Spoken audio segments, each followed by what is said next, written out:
don't incriminate yourself on any illegal activities you've been doing over the past 24 Damn hours. But I was about to get into my whole crime syndicate. yeah, right. We'll save that for after the cast. I wanted to just Yeah. pick up right there though, because that was super interesting to me. So you moving out of state with your girl? Did you meet her on VRChat? Yeah, so we met ironically in the Black Cat. Oh my God! It's like, The start of all normally beautiful, it's like glorious the- relationships.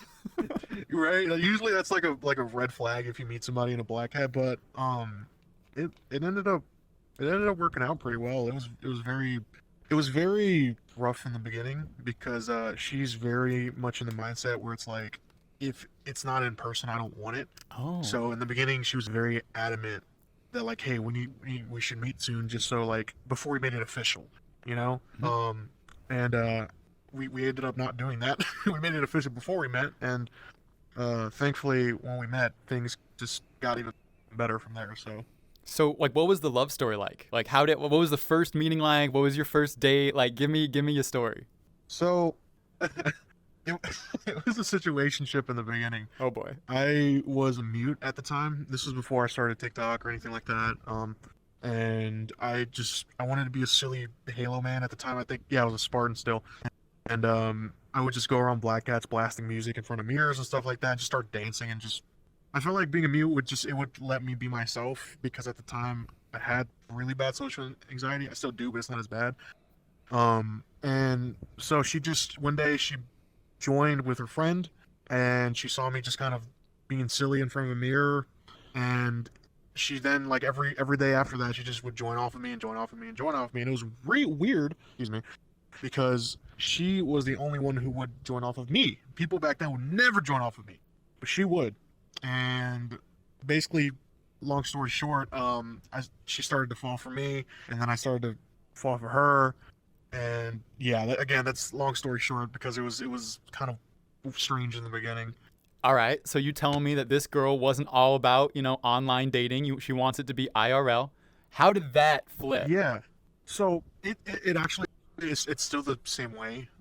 It never really flipped. It was hard. It wasn't realistic for me to constantly visit her, because I visited her over a dozen times at this point, and it's not cheap, because when you're flying from one end of I live in Texas, and she lives like up north, so it was just super expensive, and I realized, like, why don't I just move up there? I've always wanted to move up north. I hate the heat down here. It's nice and cold up there. I love snow, even though I've never seen it before. Yeah. Actually, my first time seeing snow, I was in a snowstorm when I went to go visit her, and I felt like a little kid. Dude, tell me about it. It was so magical. Tell me about it. Okay, just imagine this, like, little Texas hick, just like this grown ass man, right? Just walking through snow. Like, it was deep snow, and I felt like a little kid. Like, because I was looking around, and I saw, like, the trails of, like, footsteps behind me, and I just felt like I was like a kid again, because it's like, ooh, look at that, and I just never experienced anything like that, so it was pretty fucking sick. I know exactly what you're talking about. I grew up right where the snow line met, so like we never had to shovel it, but on the right day in winter, we would get snow days at school. All of us kids would be waiting next to like the phone at like 6 a.m., 7 a.m. in the morning, waiting for that phone call. As soon as it goes through and like school is canceled, we immediately get on the line with all of our friends. All right, guys, where are we meeting up today? We'd go meet up in like some parking lot, make snowmen, do the whole snow angels. We're making forts, having snowball fights, like doing all of the nines. Snow was magical for us. So I can only imagine what it was like for you in that moment the first time. Yeah. I didn't come prepared, because I didn't know it was gonna snow. So I gained the trust of my girl's parents, so I'm able to stay with them when I visit. So her dad was like, hey, if you want, you can borrow my boots. So what made it worse, or made me feel even more like a kid, was I had these oversized boots on that didn't fit me. And I was walking through the snow, and you mentioned having snowball fights. I've never been in one, but I've heard they hurt on impact. It depends, right? It depends on the type of snow you got. So if you got snow that's been iced over and it's very like hard, yeah, that's going to hurt. If it's like fresh powder, that's what you're looking for, because you can pack that down into a nice ball, give that a good old huck, and as soon as it hits the person, it's just going to explode. So that fresh pow is what you're looking for. Yeah, so that when I saw the snow, it was just pure powder. Oh, pure powder. And I didn't realize that, like, how fast your hands just freeze up whenever it's like that out. Yep.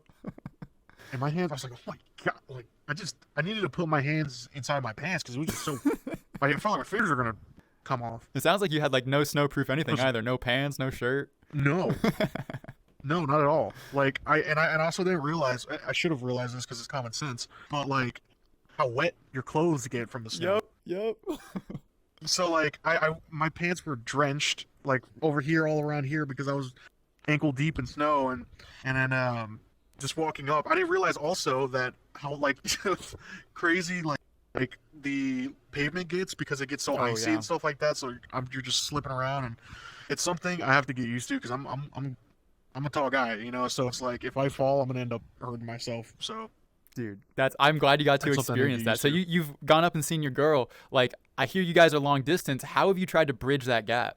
It's hard. Like if you were to ask me right now if I recommend, like in general, people getting into long distance relationships, I would say no. And that's only because you look at these relationships that people get into, and it's this common trope where these VRChatters, they date for like 2 weeks and then they break up, and in those 2 weeks they're like, oh my god, I'm gonna marry this person, blah blah blah. They have a VR wedding, all that other fun stuff, and things end up breaking off, and that's really because to answer your question, like you need to bridge that gap. You need to bridge the gap. You know, you need to constantly have communication. You need to let your significant other know what's going on, and the minute that breaks, all hell breaks loose, and it becomes like a snowball effect.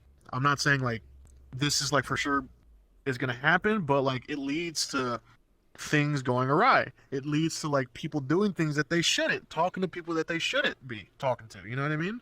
So for us, the way we bridge that gap is one, we always know what's happening. Say, I'm gonna go do something. I let her know. Today, she told me she's gonna go hang out with her friends, go golfing. All right, cool. She let me know.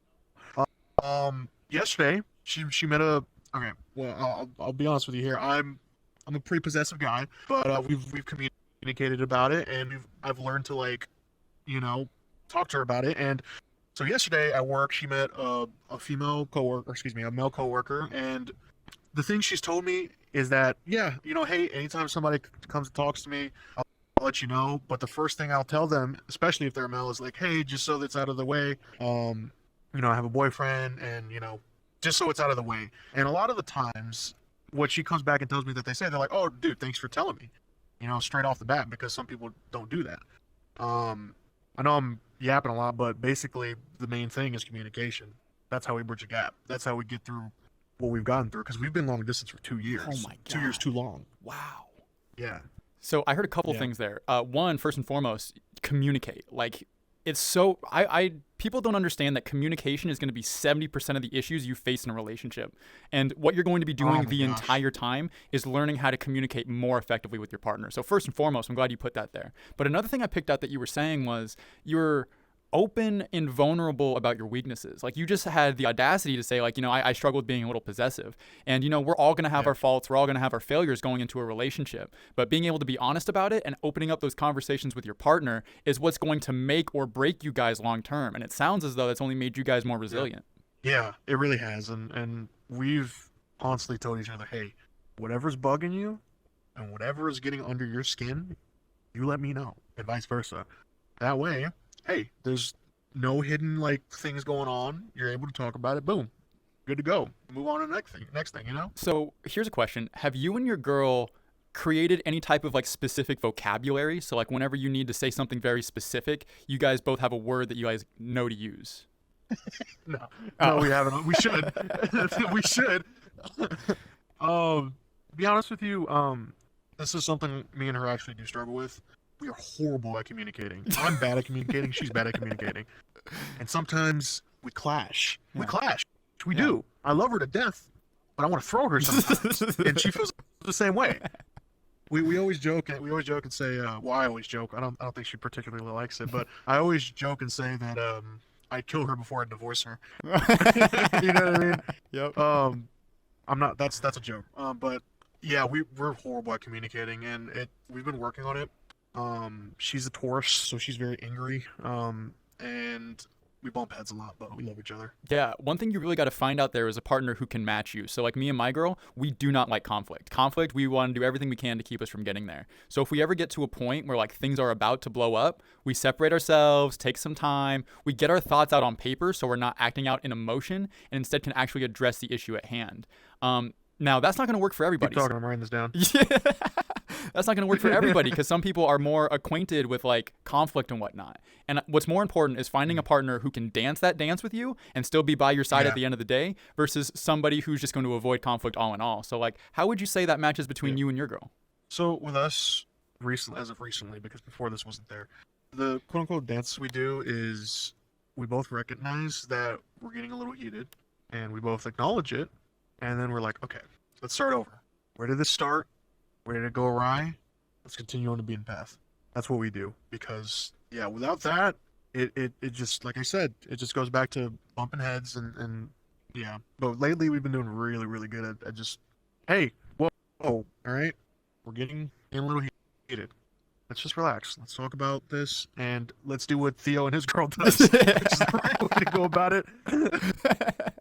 Not saying that we do that all the time. Yeah, couples aren't, but yeah. And it's good to do it occasionally. What people don't understand is they think you need a perfect relationship that never has issues. Those people don't have good relationships, all right? Relationships are gonna be messy. They're gonna be awful. And there's actually a golden ratio. You want 10 good moments with your partner and then one bad moment with your partner. One moment where things don't work right, you kind of get heated, you get into a tiff with one another. Doesn't have to blow up, but a golden ratio is 10 to 1. The reason for that is that if it's more bad instances than 10 to 1, you are going to have too many arguments and you guys are going to fall apart.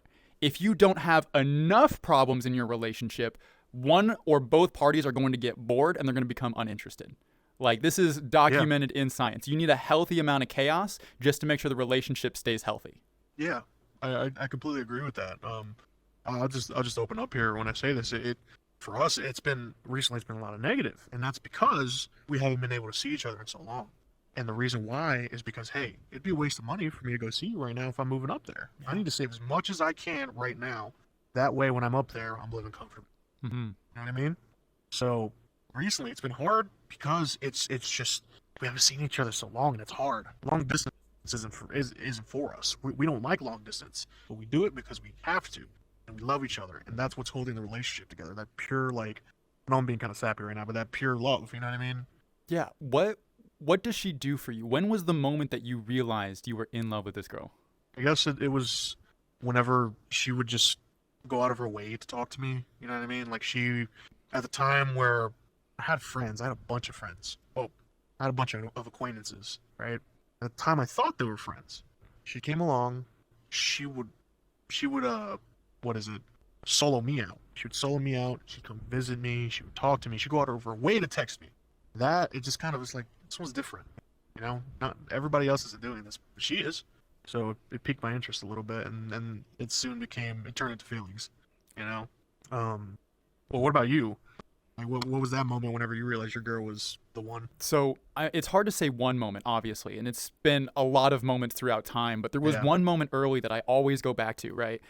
We just started like dating. We just got each other's numbers. We upgraded from the Snapchats. You know what I mean? Things are getting real. We slide into each other's DMs.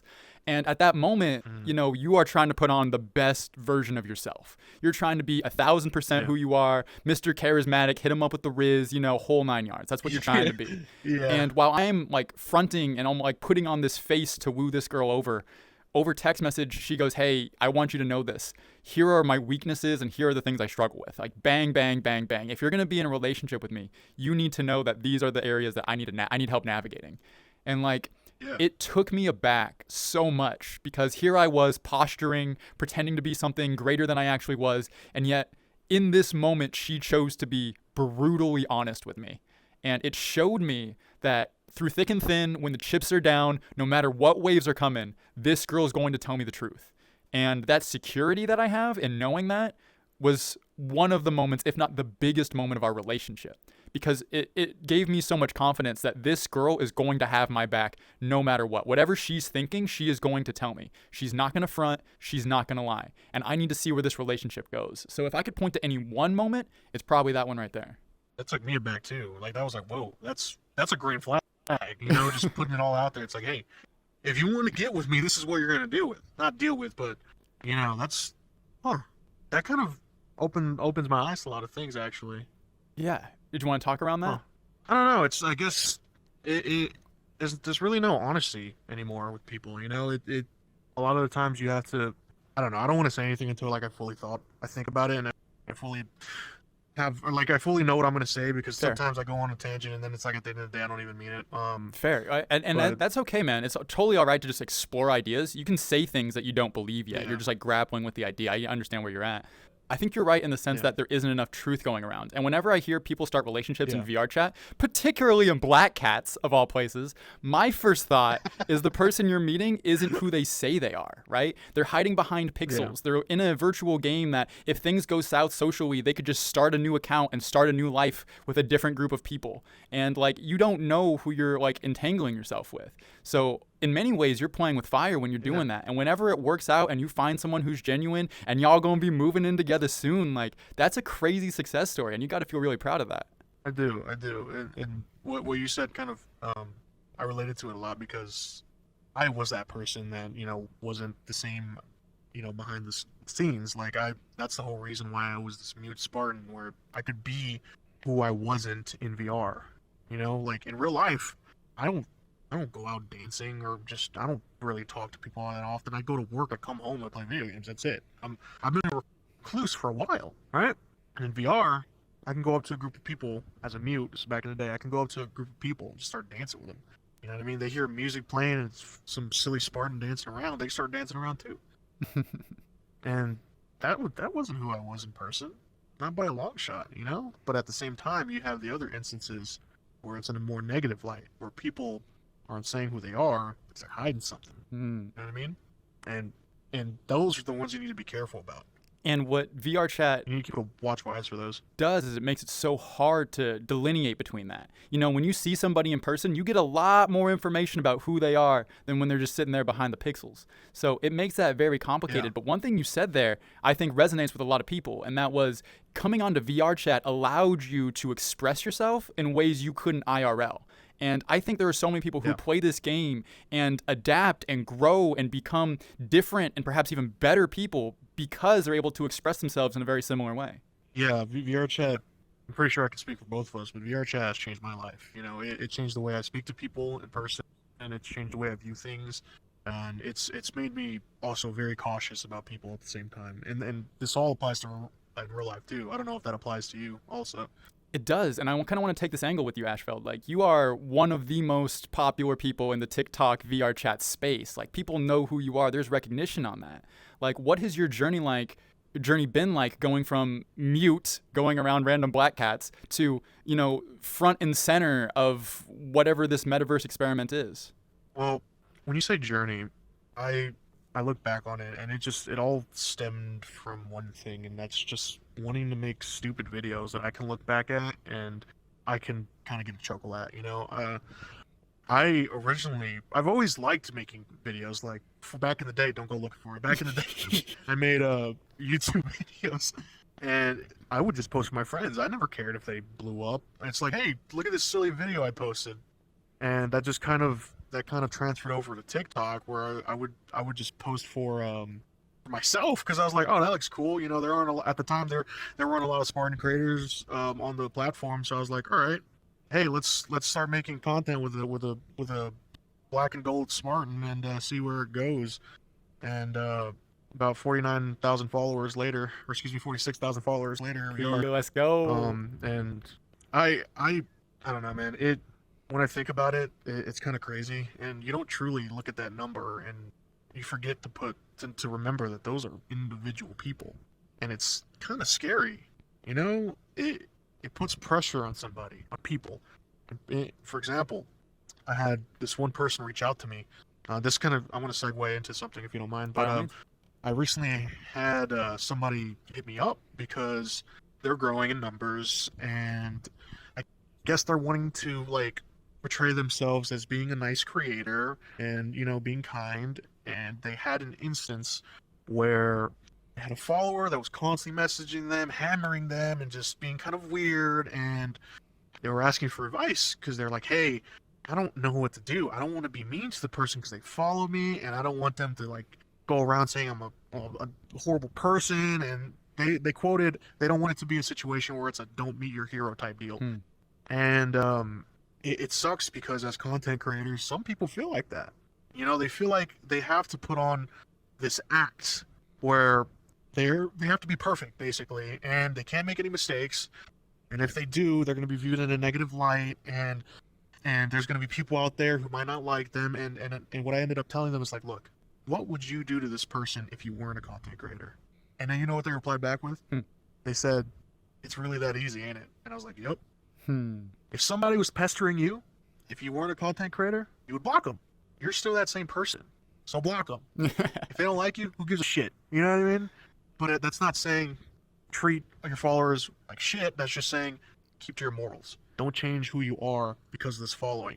Don't try to be the nice person, because what's going to end up happening is you're going to be the same situation that Boogie2988 is into. He was known as this really nice creator, this really nice guy, and it turned out he was a covert narcissist. You know? I'd say so are half the creators on VRChat TikTok, but sure. Yeah. Yeah, man. It's.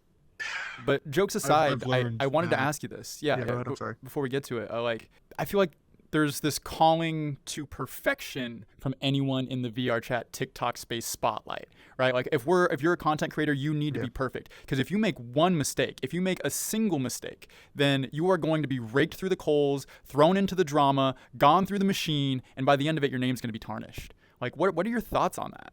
Sometimes it's deserved. It depends on what you do. If you're just going out of your way to be a nuisance, then yeah, you know, you deserve that. But if it's something like personal beef with, me and this creator got in an argument, then they don't deserve that. You know, it really just depends on the situation. For the most part, when it comes to the VR chat community, when it has happened, it seems justified. But what do I know? I'm not a part of it, so it's like I can't really say for sure. So it's kind of hard for me to comment on this. Not that I'm trying to fence it, but what I will say is sometimes it is deserved. Yes, there are certainly crimes committed, and I think we all know what we're talking about that are worthy of excommunication, right? Yeah. But to smaller offenses, like just the idea of you're a content creator and you can't rub a single person the wrong way, that you need to go hand over foot to wash people's feet of your audience as they come by, no matter how they treat you, even though it'd be poor. Like, what are your thoughts on that? Sorry, can you ask a question again? I'm sorry. Yeah, no, by all means. It's like the smaller the call for content creators to be perfect, that we can't be human, that we can't even make normal human mistakes. Like, what are your thoughts on that? It's ridiculous.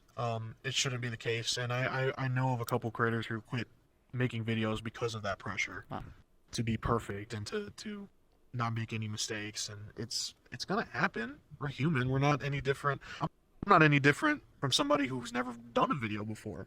You know what I mean? The difference between me and the 15,000 follower that I had, or the 300, it doesn't matter. The difference between me and them is that I just so happen to make videos. We're all the same. You know, that's what I think about it. Yeah, we're all just people at the end of the day. And the crazy part is this audience, a freaking number of followers puts us up on a pedestal, right? And what some creators don't understand is that whether you like it or not, people are paying attention to you. They're watching you. You have the opportunity to be a role model for them. You have the opportunity to show them the proper way to live. But to live up to those standards is to be something greater than who you are right now. And what I see time in and time out are creators not stepping up to that responsibility. In terms of what? Like, what aren't they stepping up to do, out of curiosity? So there's across the board. What I'm talking about in particular now are those who are using their positions to be positions of power. Those who walk around with their head in the air looking down at everyone else because you don't have as big of a number as I do. The ones who feed themselves off of their own ego. The ones who are taking advantage of the younger members of our community. All of those nefarious behaviors that go along with becoming famous in some sense, you see that permeate the hearts of the people in this community. And if I could rebuke anything, it would be that disgusting monster, you know? No, I agree. I agree, and I've witnessed it myself. You know, I listen. I listen when I'm at these creator meetups, when I'm at these meet and greets. I'm listening, and I hear what some people say sometimes. And a lot of the times I scoff to myself. It's like, are you kidding me? That's what it's about to you? You know, it's corrupted you too. It's a corruption. Yeah. It seeps into you slowly, and then it gets you. You get one video to blow up, your followers skyrocket, and then you grow this ego. Mm-hmm. And you keep it, and it gets worse. It never gets better, it gets worse. Mm-hmm. And I've witnessed it, and it's pretty bad, actually. It's worse than you think. People who go out of their way to say, oh, I don't have an ego, it's not about the followers, those are the ones you need to look out for. Why is that? Same reason why for those people that go out of their way to say, oh, I don't like drama, I'm not a part of drama. I see. Those usually be the main ones in it. Yes, I totally get what you're saying. That's the thing that's on their mind. That's the thing they're thinking about. So if they're going to say that, that's where they already are mentally. Thou who smelteth down the good, sir. Yo, love it. Another thing that creators struggle with is, believe it or not, social anxiety. Like I think you had mentioned that earlier when you first started playing VRChat. Like you are one of the most popular content creators out there. Like how do you juggle like being a popular character and then somebody who has social anxiety? It comes and goes. There's times where I'm in a big group and I am bouncing off the walls with energy and I'm communicating with everybody. Then all of a sudden, in a split moment, it just kind of goes away. The room gets longer, and it's just like, oh my gosh, did I just say something that sounded weird? Oh, maybe maybe I shouldn't have said that. Oh man, there's a lot of people here. I don't know who to talk to. You know what I mean? Those thoughts, I'm thinking it right now. That's making me anxious. You know? Yeah. And I start to get the little leg wobble, and it's hard because I think that anxiety stems from needing to be charismatic. I wish I was more charismatic than I actually am, you know? And I think that anxiety stems from me putting that pressure on myself to be more charismatic, instead of being myself. Yeah. I think that's what it is for me. I feel that too. Every time before I get on a live stream, I have a moment of panic, a moment of anxiety of why am I doing this? Should I be doing this? What if I say something stupid? What if my homies don't show up? What if Bread Gang's not there, right? Like, what if they moved on from me? What if my words don't land? What if I'm not helping anybody with this? Like, those thoughts start to fill me, and there's always that moment of panic. But despite that, I have to push through it. Anytime we go to a big meet and greet or a big party and I'm seeing people like here in the game, like it's a moment of like social anxiety of like, man, do I fit in? Is this really where I belong? Should I even be here? And I think that's something a lot of people feel. I think that's something that resonates with a greater portion of the community. Yeah, it's a feeling that you don't belong there, and you're looking for a place where you feel welcomed by this group. For the longest time, I've been looking for that group. I wish I had that central group of friends that I can hop on and friend group. About as much as like 5 people, whatever. Doesn't even have to be that much. It could be 2 people. Just look at it. I've been finding a couple guys that I feel like I'm getting there, but for the longest time I needed something. I would just get on, and it's like it was just what were we gonna say? I'm sorry. For your inner circle, what has your journey been like finding friends in VRChat? For the people you hold close to you, what has that been like? Honestly, I'm very picky when it comes to making friends. I don't like to befriend everybody I speak to, because I've learned my lesson before when it comes to doing that. So I hope I'm answering your question when I say this, but there's this. It's kind of shitty to say, but I follow a rubric, and if they check, if I'm not speaking correctly, I'm sorry. If they check off on the majority of the boxes, but there's that one thing that isn't checked off, then it's still kind of like But the group I found, a lot of them is just like they're fully with check marks, and I'm not explaining this very well at all. I'm sorry. Well, no, you're doing good. We're getting there. So like those check marks, what are those check marks you're looking for? What are those green flags you're looking for in a good like inner circle friend group? Just checking up on you, man. Just checking up on you. It seems crazy to say, but for fuck's sake, man. It's like there's days where I'm sure you feel like this. There's days where just things aren't feeling the best. You just need somebody to talk to, man. And it's like, sure, you got your girl. Your girl's always there. Sometimes it'd be nice if like the homie just texts you, it's like, hey man, you doing all right? And I'll feel comfortable saying no, because if somebody that I'm friends with, or I'm associated with, send me a message and they ask me, hey, you doing all right? I'm not gonna tell them no. Why am I gonna burden them with that? It'd be nice to fucking be vulnerable with somebody, man. That's what I want. That's all I want. That's all anybody wants. And what do you think makes that so difficult to find in VRChat? More genuine on this game, man. And it kind of harpens back to conversation we were having earlier, people get on here to not be themselves. I'm not a fucking Spartan in real life, but I'm wearing the avatar, but I'm still me, If we were sitting in front of each other right now, this is how I'd be talking to you. This is how we'd be communicating. You wouldn't get anything different. But it's hard to find that, man. People aren't genuine. They don't tell you how it is, right? They wait until you've made them uncomfortable to tell you to hey, I don't want to talk to you anymore. If you right now told me, hey, you're kind of making me uncomfortable, it'd be best if we didn't speak. All right, cool. Simple as that, right? But they don't do that, do they? They do something very different. In No. fact, if you are ever vulnerable with the wrong group in VRChat, the moment you leave, they're going to start talking behind your back. They're going to start gossiping. They're going to start using those pins and needles against you in every way that they can. And I see that happen a lot. And all you got to do is get cut once like that to not want to open yourself up again. And the problem is VRChat is just a breeding ground for those type of behaviors. People aren't held accountable. They don't know you. They don't know the real person behind the mask. They themselves are fake. And they're going to do whatever they can to socially climb. And I think I see that far too often. And it's just not a good, conducive environment for building good, strong friend groups. Let me come back and say this, though. Yeah. This is very important also.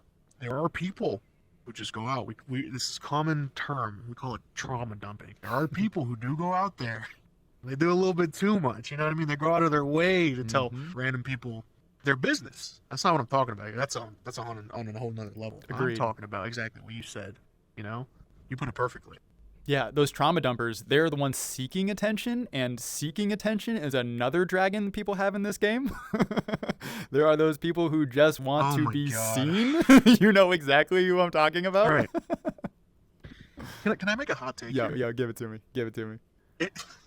You go to any public road right now, and they give you like a laundry list of disabilities they have. I guarantee you, 75% of the goddamn people on this game are lying about their disabilities. Mark my words. I'm telling you, I don't give a shit. I'm serious. No, Melissa, you don't have BPD. You don't have. Listen, I'm gonna tell you this right now. The worst one that people constantly lie about is having DID. Do you know what DID is? Tell me about it. It's when, and I could be very wrong, so this is what I know of it. I'm not incredibly knowledgeable on it, but this is what I know. I could be wrong. It's when people have like different personalities, right? So Dissociative identity disorder, right? DID? Yeah. Yeah. Yeah. And it's where they have like different personalities. Like it's almost as if like different people in one body, right? I have, hit you not, this is not a lie. I have met people who have used it as excuses to cheat. What? They say, "Oh, it wasn't me. It was Blake, my other personality. I didn't cheat on you. It was Timothy." I'm not kidding. This has happened. You're kidding. I've seen it. No. No way. You're not capping right now. People have actually pulled that? And it gets worse. Here's where it gets a little bit dark, Theo. Okay. This has actually happened. There's times where people even use it to excuse them being a PDF file. Oh my God. What? They would be. Yes, I'm serious. People who claim to have DID, and I have also seen this before, say, hypothetically, it's a 20-year-old, right? And their other personality they claim is a 16-year-old. Oh God. They use the excuse that, well, it wasn't me. It was Billy, my 16-year-old person in my body. That's the person who was dating them. Wow. It's happened. It happens constantly. You're kidding. No, I'm telling you. That's why I'm serious when I say there are people with mental illnesses on this game, and this probably is an amazing game for that. Because some people can't go outside. A lot of people, they're disabled. So VRChat is a good place to, and it's beautiful that they're able to do that. But there are a bunch of scumbags on this game. I'm telling you, it's 75% of the people who claim they have something that don't actually have anything. Wow. That's what I believe, and I think it's a hot take because I'm not sure if a lot of people will agree with me on that. Bro, I want to post this and know. So the claim here is like people are faking disabilities for attention, and some scumbags even take it as far as I have DID, so it's okay if I'm a PDF file going out with a minor. Yes, I've seen it. Bro, that's wild. That's happening right now in the metaverse. That's crazy, bro. Yeah, I'm not even kidding. Like, was that like a one-off you've seen, or have you seen that multiple times? I've seen it. See, I'm not gonna say names, obviously. Yeah, no. I think I've seen it like 2 or 3 times. Jesus Christ. For sure once. I've for sure seen it once or twice. Holy crap, dude. That's crazy. Yeah. Like, the thing that I've been hearing about, we all hear about it in this game. PDF files. They're everywhere. They're Yeah. everywhere in this game. And I heard it so clearly Oh, the other man. day. It was that those PDFs are no longer on the playgrounds. They are now all on the internet. All of them are now trying to find kids on the internet. And there may be no better place to do that than the metaverse, which right now is VRChat. So we are probably like a Yeah, magnet it's for never been these people. easier. You got to think, right? Yeah, it's never been easier, man. That's crazy, bro. I will never allow my child to play this game. Never. Not even really. Never. And I advise any minors who are looking into getting VR to stay far away from it. It's a great place to socialize, yes, but sometimes VR chat will corrupt you. It will. It changes people. Sometimes for the good, sometimes for the bad. Like I said, we talked about earlier, it changed me, right? I think it's easier for me to communicate with people in real life, but it changes other people in different ways. Yes, I really think it You know what I does. mean? And there are so blurred lines between the different levels of people in this game. A 13-year-old does not operate the same as a 27-year-old. And No. the ability for them to hang out so freely is a very big problem in this game. One of the biggest complaints I've heard is the parenting of these minors. Why are these parents just throwing these kids a headset and not aware of what's going on in their lives? I think, if anything, that is a big red flag that needs to be waved even more, that these parents are, for one, not taking care of their kids. Yeah, man. They don't know any better, man. Look, they grew up on Blackberries. They grew up on dial-up. Some of the parents right now, Yeah. a lot of the parents right now, like the young parents, they're 90s kids or early 2000s kids, right? A lot of them, some of them know, right? I would say the early 2000 kids, they know. But the people who like grew up in the early 90s, specifically, I don't think they're as aware as people should be. You know what I mean? They don't know what's going on in these headsets. My mom is outside this room right now. She doesn't know I'm talking to you over my headset. That's wild. She doesn't know who you are. That's true. You know what I mean? Yeah.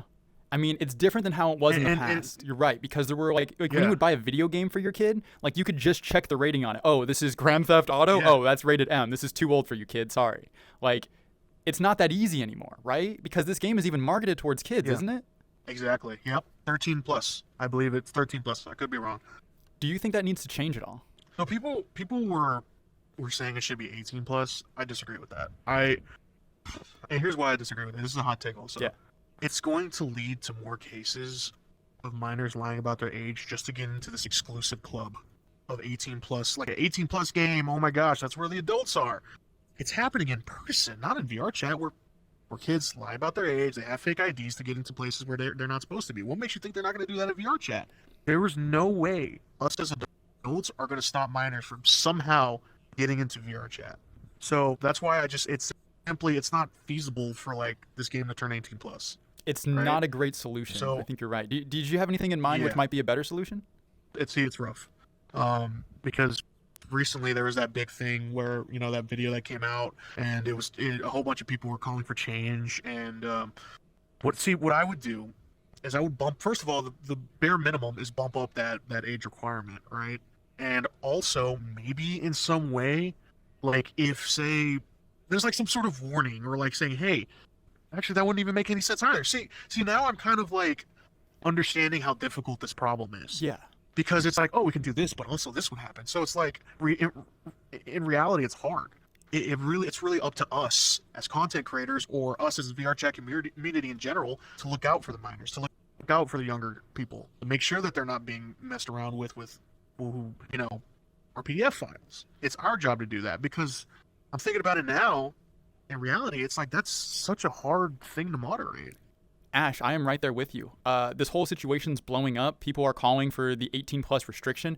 I think that's a suboptimal way to handle it. I don't think that's going to actually solve the problem. And then when you start thinking about solutions, it's like your hands are tied behind your back. It's such a complex situation. It doesn't seem as though there's one end all be all answer. The only thing I could come to is kind of like what you just came to now. It's like the only answer is to have responsible adults in the room. And the only responsible adults are us. Like, we are the ones who have to step up and start creating a better community. Now, I wanted to ask you about this. I had a conversation with Sassy Frass about this the other day. I have a good view on VR families. From my perspective, they have always been, reasonably responsible guy, girl, maybe they're in a relationship, taking care of some younger kids who are playing this game in the sense of, hey, if you're running around here and playing it and we're on, hang out with us versus going off to a random public because who knows who's going to pick you up. However, Sassafras had a very different angle on things. He goes, VR families are really toxic because a lot of the people who want to be like VR parents are the people who you need to be watching out for taking care of these little kids. So, Ash, I don't know if you've had much experience with this, but I kind of wanted to get your take. So back in my early days of VRChat, there were a couple of instances where I was in these VRChat families, right? Never again. Oh, tell me about it. Never again. That stayed back in 2021. That's when I started VRChat, 2021. It stayed back there. I'm not gonna ever touch that ever again. It's just I totally understand where you're coming from, right? And whenever I say what I'm about to say, this isn't me dissing you. Absolutely not. It seems like you're going about it in a healthy way. I'm more talking about what I'm about to get into. I'm more talking about like where it gets weird. Okay. A fucking 15-year-old should not be calling an adult dad if it's not their dad. It's just weird. Don't do that. But and a lot of the times, what makes it even more weird is people within that family. Sometimes they end up dating each other. Oh God. Oh no. You know? Yeah. I totally agree with you when it comes to like the idea of, hey, you know, they're gonna end up getting scooped up by these weirdos. So it's like, let's get them with the responsible people, and you know that family aspect of it. I agree with that. But if I'm being honest with you, the people who are irresponsible with it far outweigh the people who aren't. And I'm gonna have to agree with your friend there. What was her name? I'm sorry. His name was Sassafras. He does the VR and Chill podcast. Sassafras. VR and Chill hang nights. Okay. I agree with him. I'm not a big fan of the idea of it because I shouldn't be.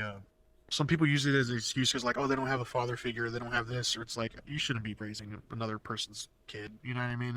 That's not your place.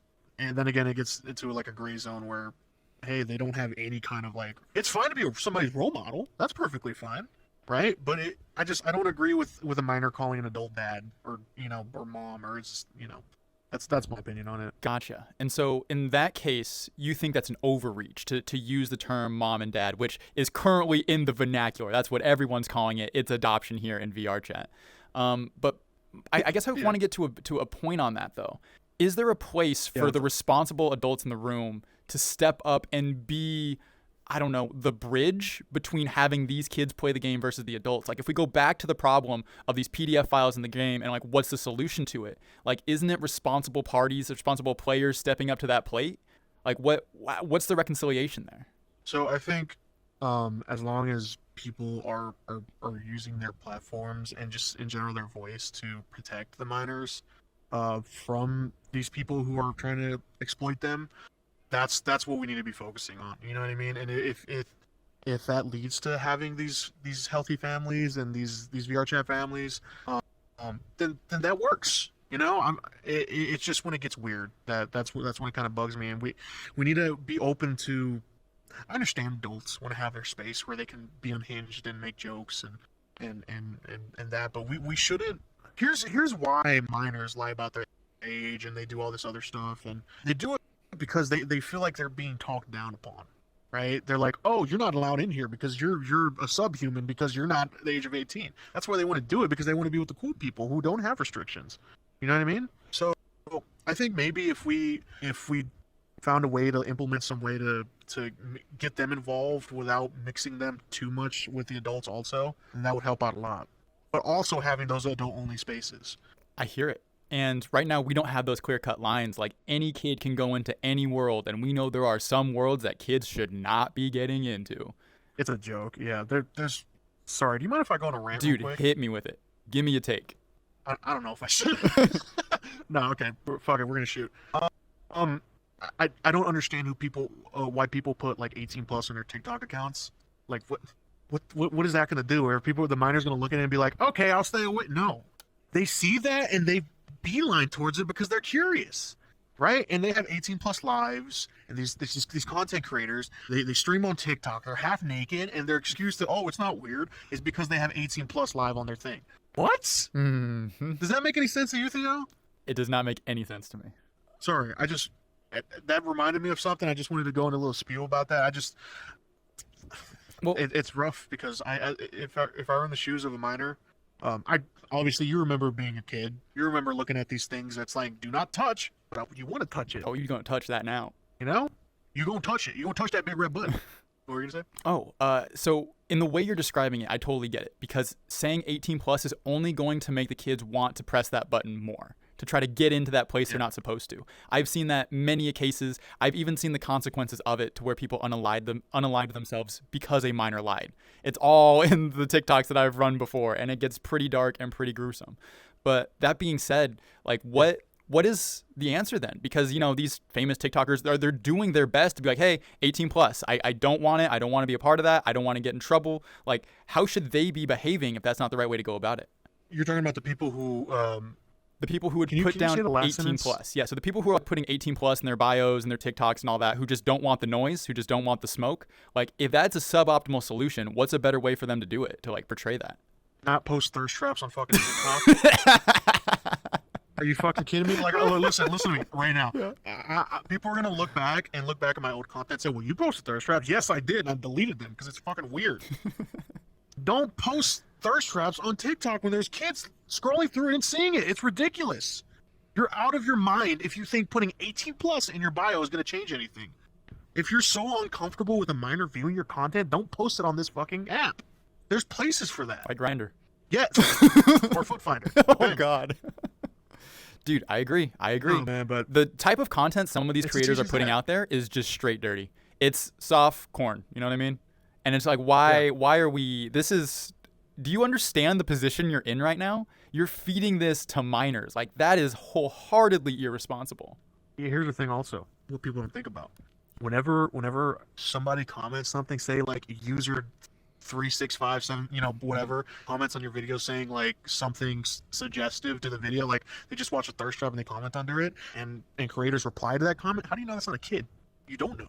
People can claim, oh, I look in their bio, but do you think minors always post their age in their bios? No. It just blows my mind that these creators, they yell and they scream and they complain. Oh, all these kids keep following me. I don't want any kids on my page. How can you stop that? You can't. Stop posting thirst traps on TikTok, you weirdo. Sorry. Fuck. It just pisses me off. It's so counterproductive. You know what I mean? It's such an easy solution, and you can argue that they're weirdos too. That's a hot take. It really is. They aren't all weirdos. I don't know. I have a really What makes you mad about that? Why does that tick you the way it does? think back on TikTok of 2018. Think back before TikTok even existed, right? You look back on all these funny little dances people did, and people say that TikTok is a dance app. It's graduated from that. It's far past that. That was its infancy. That was its infancy, yeah. It started off very kid-oriented though. Yeah, sure, there were these thirst trap videos, but for the most part, it was a bunch of kids doing dances and doing funny little edits and such. But it makes me so angry because they think that everybody on TikTok, and like the vast majority of the people on TikTok, are adults. No, that's not how I view it. The vast majority of the people who use TikTok are minors.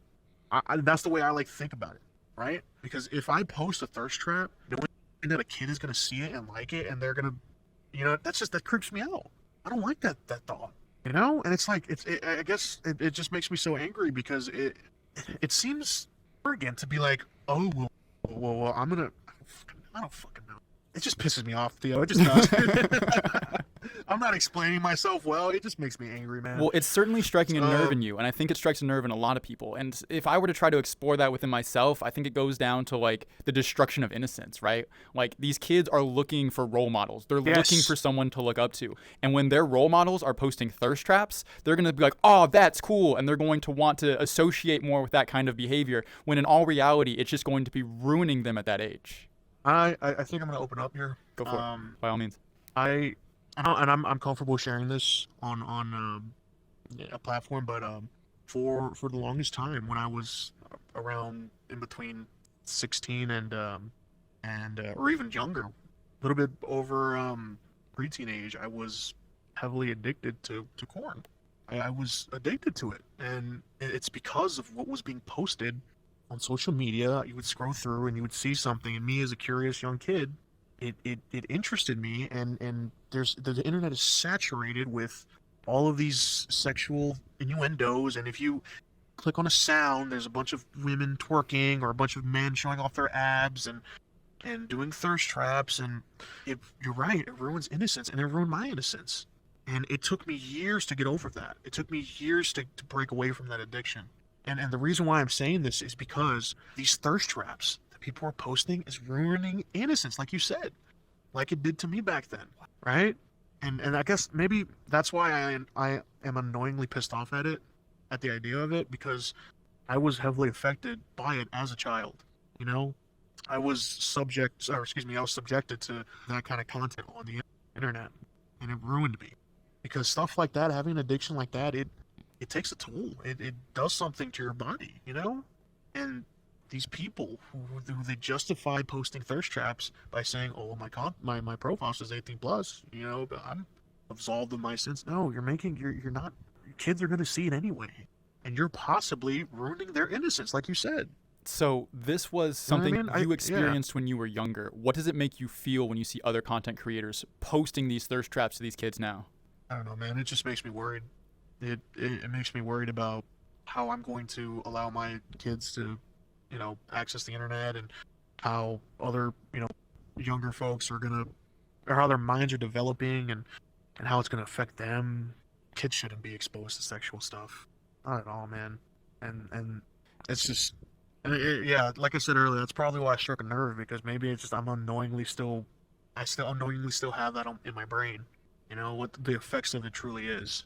And whenever you see that injustice play itself out in the real world, like, it just makes you angry, furious. Like there's a fire in you to say and do something about it, because you know how tragic it could be. And you can only imagine the tenfold that kids are getting now. And you're seeing your compatriots, the people standing next to you. You know what I mean? The content creators to your left, the content creators to your right, doing this and setting these kids up for failure.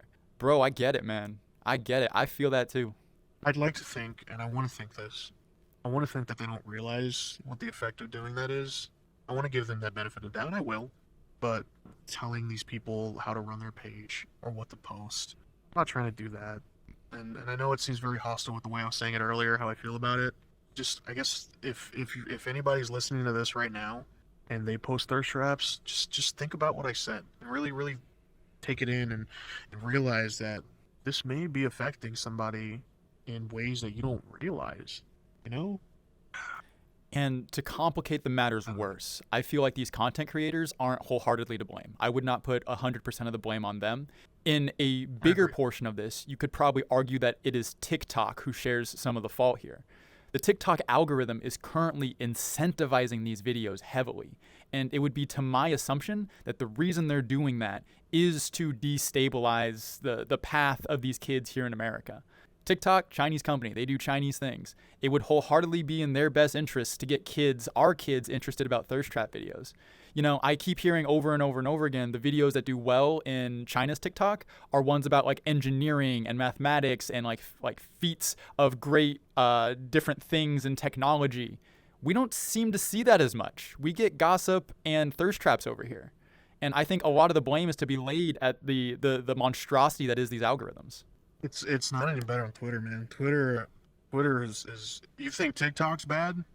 Twitter, you haven't seen shit. What's the difference? Twitter is a cesspool of Twitter. It's they allow that kind of stuff. It's just posted everywhere. Everywhere. That, not only that, but videos of unaliving littered through Twitter. Really? Dude. People doing it in the act. It's not really? In the act. There's all kinds of. I'm thinking about it right now, and I don't want my kids anywhere near Twitter, anywhere near VRChat, and I'm just scared for my fucking future kids, because this is a crazy world we live in. And going back to what's on Twitter, yeah, like there's posts where I'm looking up a gaming clip. Like, I've been really into Space Marines too. I go under a comment section, and there's an OnlyFans girl exposing herself under a gaming post, and then sometimes in comments there's videos of I don't know if I can say it, but of gore. Just plastered through. I think even Charlie, Penguin Zero, he posted a video complaining about the same thing pretty recently.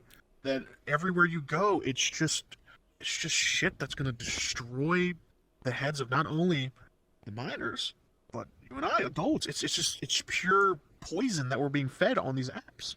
That's what I've been. And I didn't realize that. Yeah. No, I was gonna say I didn't realize that that's what it's like on the Chinese end of TikTok, where the videos that are popping off are the mathematical ones, the engineering ones. I didn't know that. It seems like we've got very different algorithms over here. And I know personally mine have been hijacked by the political parties. I'm doing everything I can to avoid politics. I think it's a cesspool. It's disgusting. Yet almost all of my content is something like politically related these days. And I can't help but Yeah. think that that's the algorithms trying to move that into my feed. Dog, I just want to know what game's coming out next week. I don't care who's winning the presidential race. You know what I mean? Yes, please. And you got to think, like you were I've just always saying, said like this. how are we being manipulated Right? by these social medias? What are they doing to us? It's not just the kids out here. I think our thoughts, our minds Yeah, are being polluted by the attention that we're giving to these giant platforms. totally agree. It's dividing us. It's trying to divide us. That's the whole point of it. Yeah. You know what I mean? We can't come together anymore because if it's like something's on the news, there's this entire the Republican, the Democratic Party did blah blah blah, and it's like it kind of floods into every other aspect of communities, and people talk about it. Yeah, I'm scared to talk about my political. I don't have political beliefs, but I have my set things that I believe in. I'm scared to talk about that with somebody else because I don't want like my career. I don't want my platform to be ruined.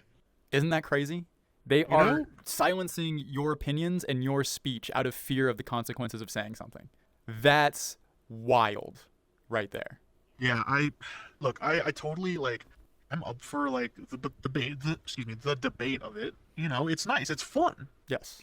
It's fun. I love debating about different scenarios and stuff like that. But it's like there's no sense of the respect of one's opinion. Like it's just you're wrong and you're the devil for thinking otherwise. You know what I mean? Exactly. They Um. tell you that you can't talk about Yeah. politics. They tell you you can't talk about religion. And yet those are probably the most important conversations you can have. Yet they're trying to silence you in your ability to communicate on it. One thing I wanted to mention too was that these political parties, the political sphere in and of itself has grown so large it's beginning to eat other aspects of people's lives. People care so much about politics and talk almost nothing about their spirituality. Where I feel your spiritual life is far more important. I'm not saying you got to be Christian. I'm not saying you got to be Catholic. I'm saying you're here on this earth and you're probably better off suited to have a relationship with some God rather than no God at all. Yet that conversation can't even get started on the ground. You know what I mean? I'm so glad you talked about this or you brought this up because you're right, man. Like I myself, I'm a Christian. I grew up Catholic. I don't know. It feels. I hate saying this, and I don't want to say this, but it just sometimes it feels off for me to come out and say that. It's like as if I'm coming out saying, "Oh, I'm a Christian," and I don't want to feel like that. I want to be open with it. And you're right. I never thought about that. Um, how like the conversation of religion doesn't really even happen like in the VRChat sphere. You know what I mean? Let's have one right now. What's your belief, Um, Ash? What do you believe? So, I believe in the Bible. I believe in Christianity. I believe that Jesus is God, and I believe that one day um we'll all be with him. There are those who are deserving. Um, I these are my beliefs. I don't believe in these organized groupings of people coming together, and it's just I look back on it, and there's just so many instances where the church has just done some heinous things, and it's hard for me to follow that, and it makes me realize it's like I'm not following the church, I'm following God. Bang. You know what I mean? And the way I think about it, it's like in God's eyes, as long as He knows you're pure, it doesn't matter if you've gone to church. So long as you've recognized that He is King and He is God, and you're okay. You're gonna be okay. Um, I hope you don't mind that I'm Bible thumping. By all means, I want you to tell me exactly what you think and exactly what you feel. My next question for you is this: like, what truths from the Bible do you aspire to be the most? Truths from the Bible do I aspire to be the most? It's hard to say, man. It's hard to say if I'm being honest with you. I want to follow it to the best of my ability. I know I can't. You know what I mean? I can't be this pious, perfect. We're all sinners. I guess I think of like Saint Michael, and how he's the protector, and I may be wrong. Excuse me. But Michael, the angel, the leader of God's army. I look on the story of him, and he's a protector, and this, that, the other, and I hope to be that. I want to be able to protect my or those who I love, and I want to be able to keep those safe. I mean, And I think that's what I've kind of been doing with my community. I've been trying to keep people safe from just having it as a little, and in terms of Dark Souls, just having a little bonfire there for people to go and sit at, and just know that nobody's gonna mess with them, and if somebody does, they won't be there long, you know. Yeah, protecting is a big piece of I it. guess that's the yeah. And I Hmm. think that's vitally important. And if you were to talk about my religious background, I grew up in the church. I was the drummer on Sunday. I was leading middle school groups, high school groups. Like I was the guy who was always there. Unfortunately, I was so close to the church that I got to see the evil that can come from within, from organized religion. And it's devastating when that happens. I've recently, not recently, a while ago now, broken off from the church. I'm not really a part of organized religion, but in my time there, I found the absolute value of having a relationship with God. As a human being, you are hardwired to have a relationship with God. And that's going to portray itself in a myriad of different ways. But what I can tell you is this: the Bible, with its flaws and all, has unshakable truths within it that will make your life better if you listen to it. Here's an example. Here's what I mean. The Bible is going to teach you to forgive people when they cross you. You go and see the secular world today, they don't have a shred of an idea of what forgiveness is. And they don't realize that forgiveness is not for the person you need to forgive, it's for yourself. Because if you don't forgive other people, it's like drinking poison and waiting for them to die. The Bible says that you need to love on your neighbor as you would yourself, that you need to care about other people. Because if you give that care and that joy and that whatever it is to the people around you, it's going to be reciprocated back to you, and it's going to make everyone's life better. That right there is the only way you can have a society that doesn't implode on itself. And right now, our society is about to implode on itself. If we could use any one end-all be-all solution, I think it's the truths hidden away in the Bible that most people don't even read anymore. I agree. It's funny that you mentioned the act of forgiveness, because just before I'm gonna be honest with you. I'm not gonna, I'm not a liar. I'm not gonna sit here and bullshit you.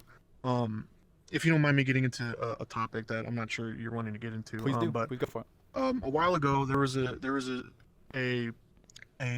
situation, that came from your podcast, and it was that whole situation with Mr. Chief and the whole TDS situation.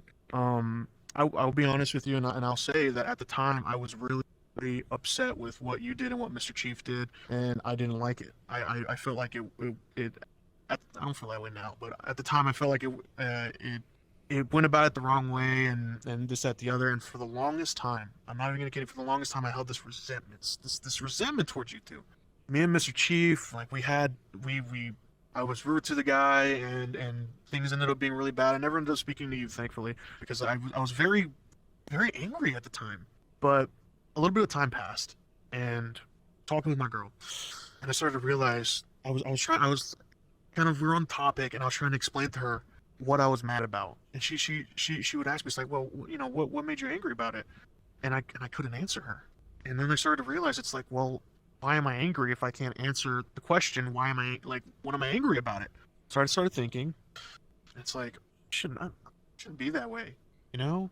And thinking back on it, it's like, why did I get so invested into something I'm not a part of? Something that's not my business.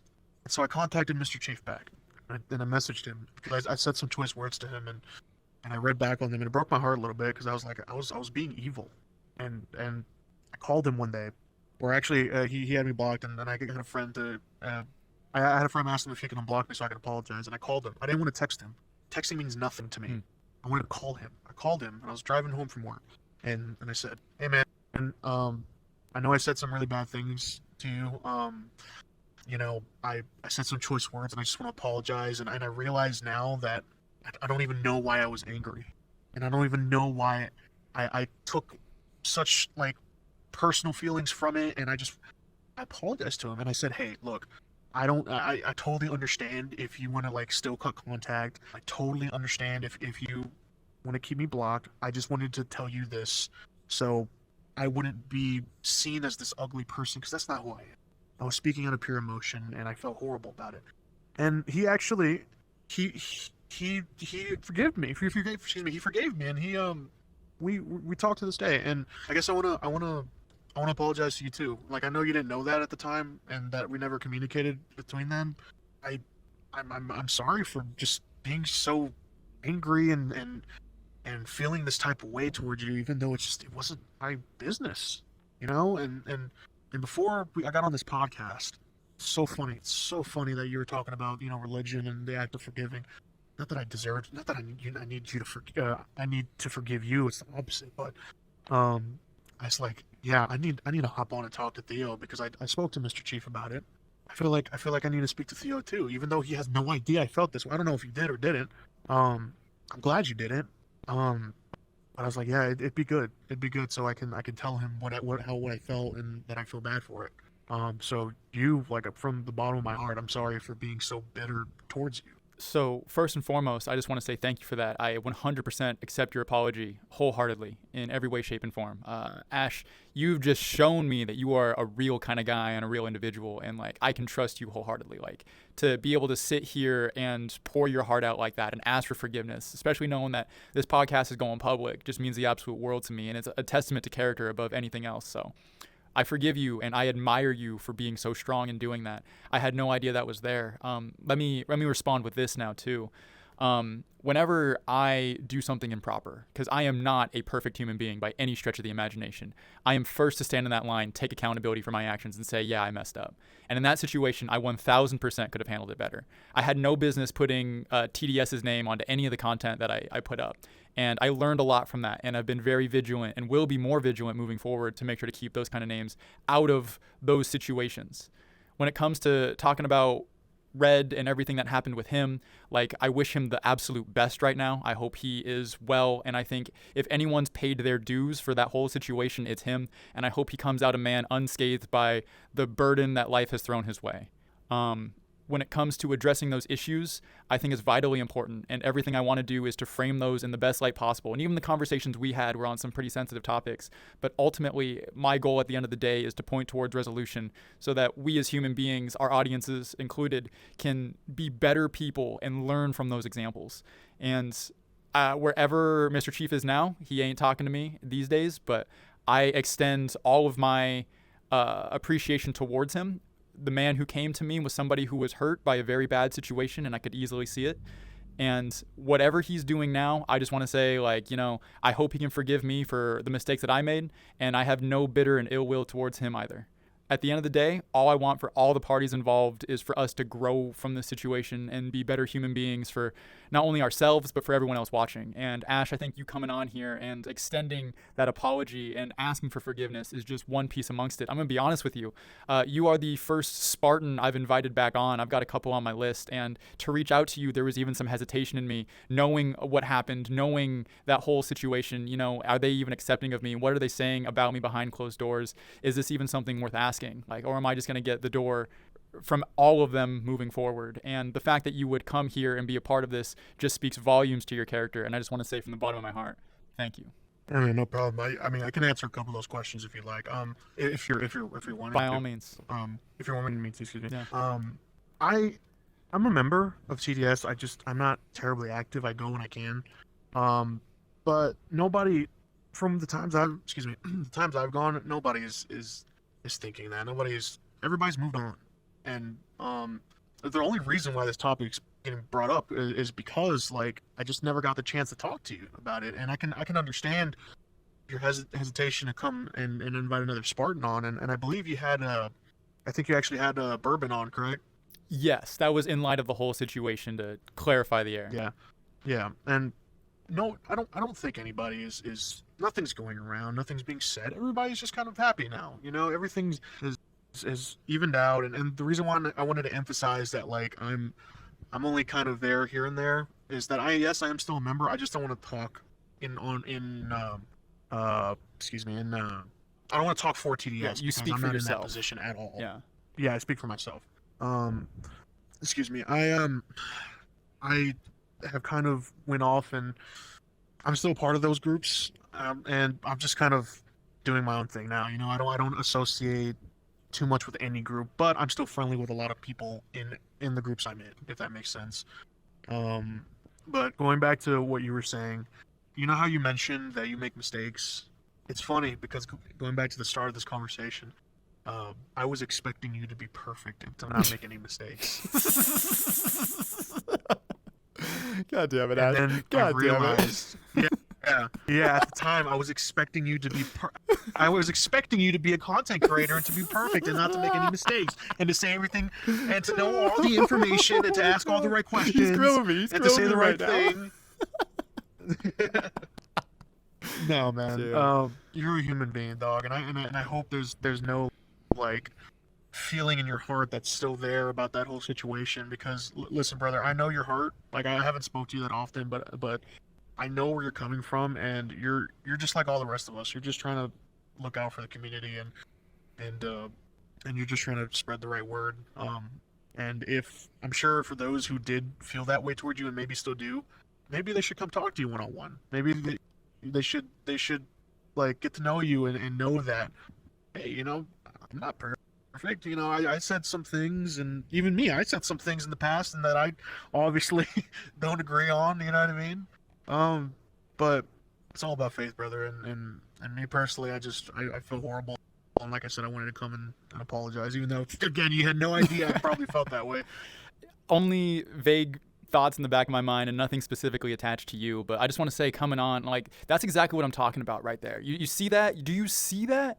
Like, that right there is like biblical forgiveness, and the amount of good that produces in the world is so valuable. People don't understand what that is right there. And Ash, I gotta say, man, bottom of my heart, you a true homie. I can just tell the type of person you are, the accountability, the integrity you carry yourself with. Like, if you ever need anything, you can always call on me. I will be there for you, bro. Likewise, man. I think that's Seriously, likewise. I think that's a great place to call it. Ashfeld Knight. Let them know where you're at. Where can they find you? You find me pretty much everywhere under the same name. Twitch, Ashfield Knight, TikTok, Ashfield Knight. That's really all I'm at right now. And then I got a little Discord server. Just go in my links in my bio. But other than that, that's where I'm at. Well, thank you for coming on, man. It's been a great podcast, and I look forward to seeing you in the future. Appreciate it, man.